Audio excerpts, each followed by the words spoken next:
네, 오전 시간에 공부하시느라고 아주 고생들 많으셨어요. 지금 시간에는 여러분들이 보내주신 그 질문에 대한 답을 간략하게 하는 시간을 갖도록 하겠습니다. 그렇게 긴 시간은 아닐 테니까요.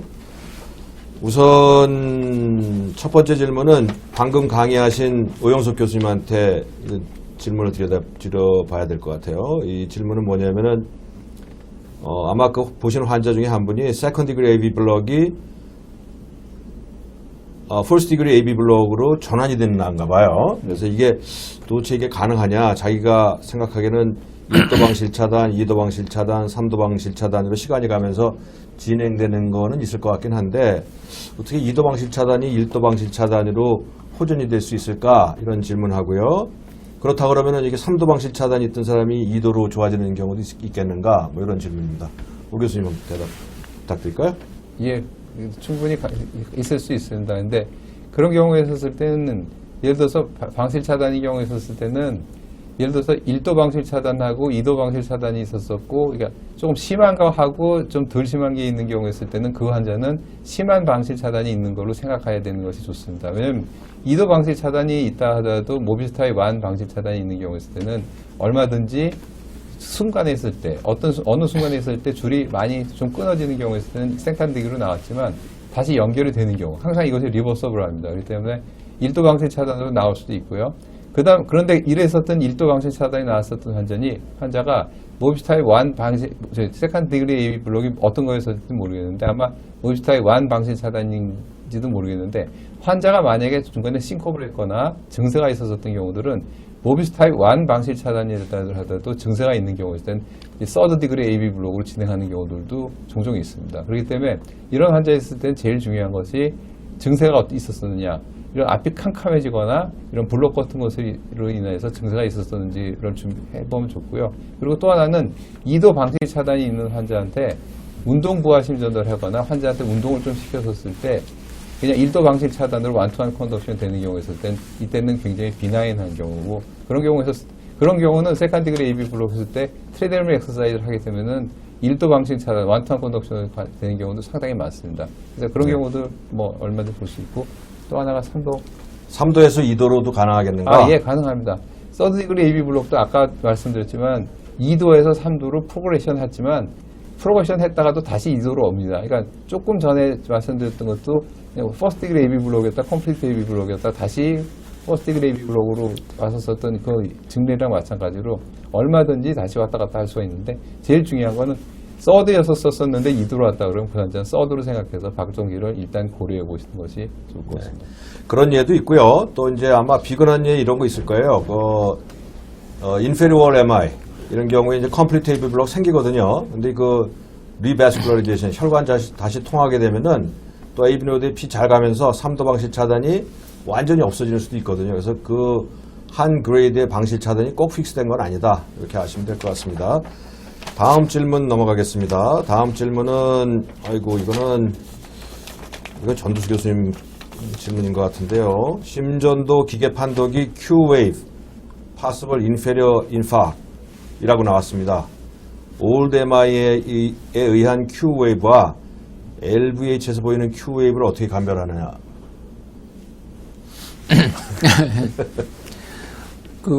첫 번째는 QRS가 LVH냐 아니냐가 중요할 것 같고요.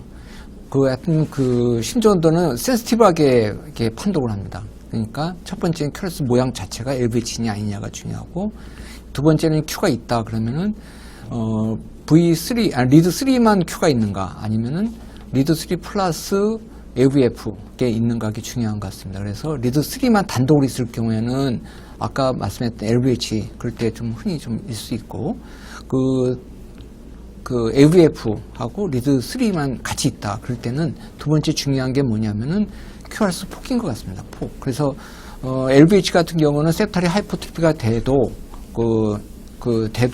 그렇게 QRS 폭이 상대적으로 그렇게 많이 들어가지 않는 것도 않겠죠. 근데 혹시 하이포트로픽 카디오마이파시 셉탈 타입 같은 경우에는 그때도 셉탈 벡터를 반영하기 때문에 와이드 QRS일 수 있지만은 가장 중요한 게 ST 체인지입니다. 그러니까 ST가 세컨더리 LVH를 의심할 수 있는 세컨드 체인지가 있으면은 그거는 셉탈 하이포트로피 가능성이 있습니다. 예, 또 질문이 있는데요. 역시 전두수 교수님한테 질문이네요. 급성 흉통 환자에서 심전도는 큰 변화가 없고 카디악 엔자임은 아직 나오지 않았습니다. 심전도는 얼마 후에 팔로우하는 게 좋을지요? 그러니까 어프로치하는 방식이 두 개인데 첫 번째 흉통이 급성 심근경색증에 해당하는 흉통인가 아닌가가 중요한 것 같습니다. 그래서 거기 플러스 바이터 사인이 안 좋고 그러면은 뭐 심전도를 꼭 다시 찍지 않고 다음 패스웨이로 가야 되겠죠. 그러니까 다음 패스웨이는 뭐 에코 혹은 뭐 엔지오 이렇게 될 수 있는데 만일에 환자가 증상이 심하지 않다 그럴 경우에는 그 경우에는 이제 EKG 팔로업이 나쁘지 않고 그때는 한 30분 이렇게 찍어도 괜찮을 것 같습니다. 만일에 증상이 심하다 그럴 경우에는 EKG는 바이패스를 해야 될 것 같습니다. 전두 선생님이 인기가 제일 좋으네요. 또 질문이 있는데 뉴온셋 LBBB ST 분절 상승이 없음. 뉴온셋 LBBB를 심근경색으로 볼 수 있나요? 어때요? 이것만 가지고 심근경색 얘기할 수가 없을 것 같은데. 심통이. 그렇죠. 예. 예, 그러니까 심근경색증의 진단이라고 그러는 거는 사실은 예. 심전도 진단하고 심근경색증의 진단이라고 그러면은 우선 증상이죠. 흉통이 아주 심한 흉통이 있어야 되고 그걸 뒷받침하는 심전도 소견이 있어야 되고 거기에 더해가지고 카디악 엔자임까지 이제 갖춰주게 되면 심근경색을 진단할 수 있는데 뉴온셋 LBBB가 특히 강조되는 이유는 뭐예요, 그럼요? 그게 만일에 우리가 심근경색증에서 푸어 리스크를 치는 경우는 LBB보다도 RBB 패턴이거든요. 그래요? 예, 그래서 RBB 패턴을 보이는 경우에는 엔티리어 MI 때 RBB 패턴을 볼 수가 있거든요. 그때는 딜레이드 리퍼퓨전 되거나 그럴 때 볼 수 있는 거고요. LBB 패턴 같은 경우에는 기저질환이 있는 상황에서 심근경색증이 생겼는데 LBB 같은 경우는 RBBB에서 SD 분절 변화가 아주 심하기 때문에 유절하게 SD 분절 변화만 가지고 엔티리어 MI를 갖다 진단하기 어려운 그런 문제가 있습니다. 진단 과정에 문제가 있는 거죠. 그런데 우리가 LBB가 있는데 그 LBB 플러스 세컨더리 SD 체인지가 있는데 그게 순수 LBB에 합당한 것인가 아니면은 LBB에 합당하지 않은 것인가가 중요한 것 같습니다. 그래서 만일에 순수하게 100% LBB에 합당한 세컨더리 SD 체인지라고 할 경우에는 심전도 자체 가지고는 심근경색증이다 아니다라고 진단하기는 어렵고 만일에 LBB 패턴이 나왔는데 거기에 대한 이체적인 그러니까 ST 체인지가 거기에 합당하지 않다 그럴 경우에는 심근경색증을 의심하라고 그렇게 돼 있습니다. 제가 간단하게 첨언하면요. 네네, 첨언해주세요. 이제 뉴온셋 LBBB가 예전에는 이제 체스트 페인이 있으면 어큐트 MI에 준해서 뭐 하라는 그런 가이드라인이 있었잖아요. 근데 지금 전주 교수님 말씀하신 대로 실제로 LAD 프록시마르 MI가 오면 더 흔하게 동반되는 위험한 각 차단은 와이드 번들 브랜치 블록이랑 레프트 엔티리어 파시큘라 블록이 동반되는 경우가 더 위험하거든요. 그래서 요새는 LBBB, 뉴온셋 된 LBBB의 중요성을 예전보다는 좀 덜 중요하게 생각한다고 판단하셔도 될 것 같습니다. 네, 아마 충분히 이해가 되셨을 거로 생각합니다.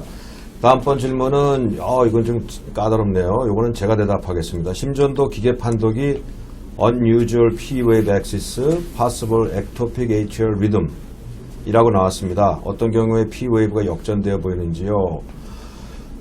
이게 이제 P-wave axis가 정상이 아니다 라고 얘기하는 거는 아까 제가 말씀드렸죠. 정상적으로 심방의 전기 흐름이 역시 우상에서 좌우로 가기 때문에 그걸 이제 P-wave axis라고 부른다고 그랬죠. 사이너스 리듬인 경우에는 P-wave axis가 0도에서 90도 사이 정상으로 가는데 이 axis가 뒤틀어졌다는 거는 사이너스 노드가 아닌 다른 심방 내 어느 곳에선가 전기를 만들고 있다는 뜻이죠.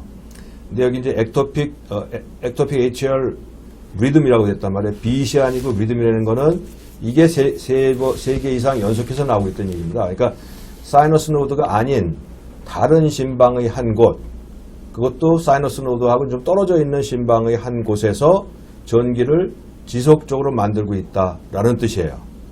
P-웨이브가 역전되어 보인다는 것은 심방의 전기 흐름이 우상에서 좌하로 가는데 역전됐다는 것은 그 전기를 만들어내는 곳이 이 방향이 아닌 반대쪽, 아래쪽이나 왼쪽에서 위로 올라오기 때문에 P 웨이브가 역전된다. 이렇게 생각하시면 돼요. 그래서 이 진단명은 뭐 정확할 것 같고요. 이제 마지막 질문인데 마지막 질문을 대답해 주시고 장 교수님 대답해 주시고 이제 마무리해서 다음번 거 좀 얘기해 주시면 좋겠어요. irregular가 무슨 뜻이고 어떤 부정맥이 포함되나요? 하는 얘기 이만영 교수님한테 간 질문인데 irregular 그러니까 무엇이냐 하는 거 하고 그러면은 regular도 있기 때문에 이렇게 하는 것이냐 네. 예, 이걸 갖다만 좀 얘기를 해주셔야 될 것 같아요. 네, 제가 간단하게 대답해드리겠습니다.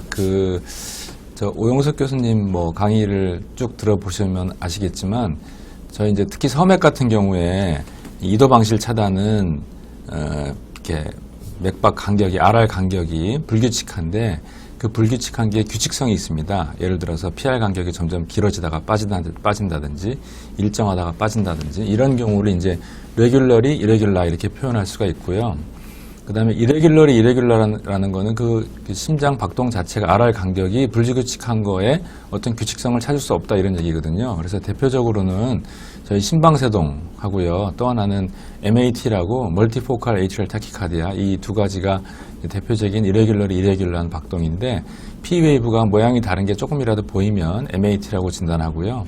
아예 뚜렷한 P웨이브가 없으면 그때는 AF라고 진단하시면 되고 또 AF는 임상적으로 보통 이제 나이가 많거나 뭐 스트로크 있거나 LA가 많이 크거나 이런 좀 흔하게 비교전 발견되는 그런 양상이 있고 MAT는 좀 특수한 상황에서만 생깁니다. 예를 들면 sepsis라든지 COPD에서 acute exacerbation 됐다든지 이렇게 심파테틱 톤이 많이 올라간 특별한 상황에서만 드물게 관찰되니까 그렇게 두 가지를 구분하시면 될 것 같습니다. 마무리. 네, 그리고 오전 세션은 이걸로 마무리하겠는데요. 저희가 원래 계획했던 것보다는 많이 늦어졌습니다. 그런데 이게 저희가 오늘 당일 강의로만 끝나는 게 아니고 저희가 이 강의 녹화한 거를 한 2주 정도 웹사이트에 올려서 나중에라도 볼 수 있게 해놓을 예정이기 때문에 연자분들께 시간에 쫓기면서 막 급하게 끝내지 말고 충분히 말씀을 해달라고 그렇게 했거든요. 그래서 듣는 분들 여러 가지로 이제 시간이 늦어서 불편하셨겠지만 그런 걸 좀 감안해 주시고요. 오전 세션은 이걸로 마치고 오후 세션은 2시 15분부터 시작하겠습니다. 지금 1시 반인데요.